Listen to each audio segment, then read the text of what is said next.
ఇటీవల జరిగిన సార్వత్రిక ఎన్నికల్లో తిరగలేని విజయం సాధించిన జనసేన చీఫ్ పవన్ కళ్యాణ్ కొద్దిసేపటి క్రితం ఆంధ్రప్రదేశ్ ఉప ముఖ్యమంత్రిగా బాధ్యతలు స్వీకరించారు.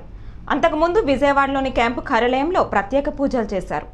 డిప్యూటీ సీఎం హోదాలో పంచాయతీరాజ్, గ్రామీణాభివృద్ధి, పర్యావరణ, అటవీ శాస్త్ర సాంకేతిక శాఖల మంత్రిగాను బాధ్యతలు స్వీకరించారు. అనంతరం పలు ఫైళ్లపై మంత్రి హోదాలో సంతకాలు చేశారు.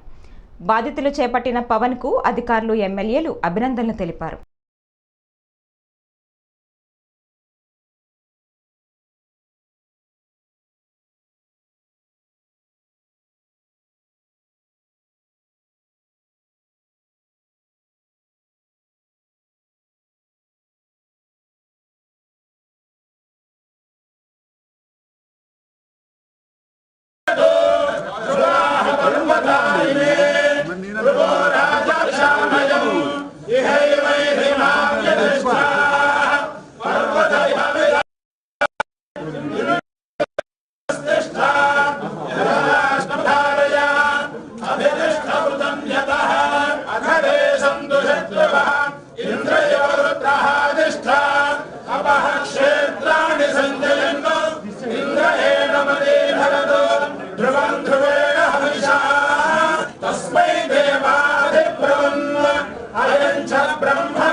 One more file. Okay.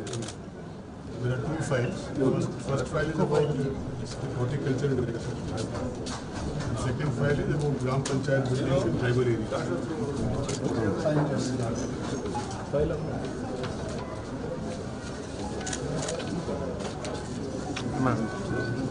Okay. అది లైవ్లో ఉంది. అత్యంత అభిమానంతో వచ్చారు చాలా